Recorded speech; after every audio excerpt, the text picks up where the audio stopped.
by Aradhana Aravindan and Heather Somerville. Singapore/San Francisco, Reuters. Ride-hailing firm Uber Technologies Inc. Uber.ul has agreed to sell its Southeast Asian business to bigger regional rival Grab, the firm said on Monday, marking the U.S. company's second retreat from an Asian market. The deal is the industry's first big consolidation in Southeast Asia, home to about 640 million people, and puts pressure on Indonesia's Gojek, which is backed by Alphabet Inc.'s GOOGLO, Google and China's Tencent Holdings Ltd. A shake-up in Asia's fiercely competitive ride-hailing industry became likely earlier this year when Japan-based SoftBank Group Corp.'s 9984.T Vision Fund made a multi-billion-dollar investment in Uber. SoftBank also invested in Grab.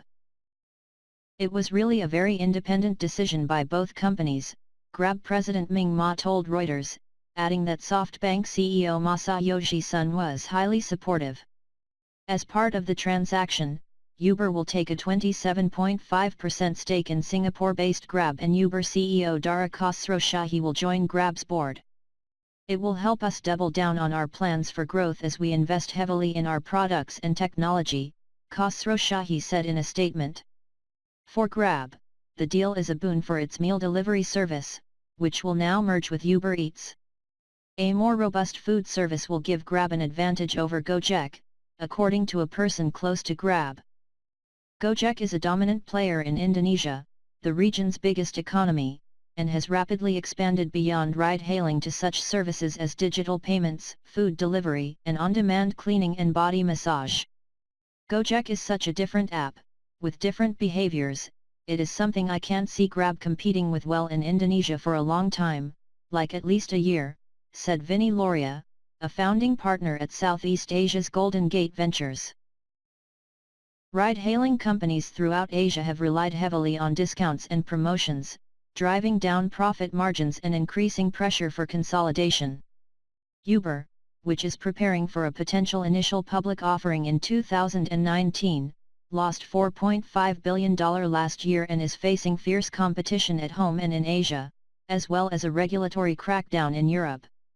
Uber invested $700 million in its Southeast Asia business, less than the $2 billion it burned through in China before ceding its operations there to Didi. More consolidation. Uber anticipated making more deals with rivals, but said it had no plans to do another sale in which it consolidates its operations in exchange for a minority stake in a rival.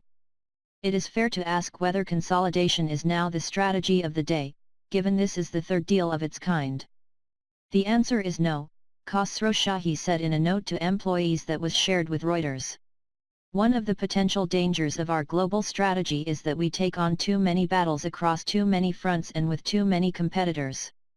A source familiar with Uber's strategy said the company was going to step up its battle with Ola in India, another competitive and costly market where rivals have heavily subsidized rides in an effort to gain market share.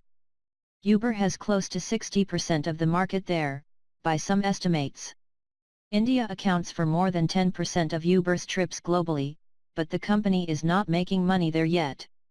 Southeast Asia was really difficult for Uber. In India, that competition is not across so many different fronts, Loria said. Uber's two previous retreats, from China and Russia, happened under former CEO Travis Kalanick. The deal with Grab is the first operations sale by Khosrowshahi, who started in September. Rajiv Misra, chief executive of SoftBank's Vision Fund, had urged the company to focus less on Asia and redirect more resources to profitable markets such as Latin America, according to a person familiar with the matter. He saw opportunities for mergers and joint ventures between SoftBank-backed ride-hailing companies, particularly for collaborating on R&D, but the investor would never get actively involved with management decisions, the person said. In addition to its stakes in Uber and Grab, SoftBank is also one of the main investors in several other big ride-hailing firms including China's Didi Chuxing and India's Ola. Uber includes the United States, Australia, New Zealand, and Latin America among its core markets, regions where it has more than 50% market share and is profitable or sees a path to profitability.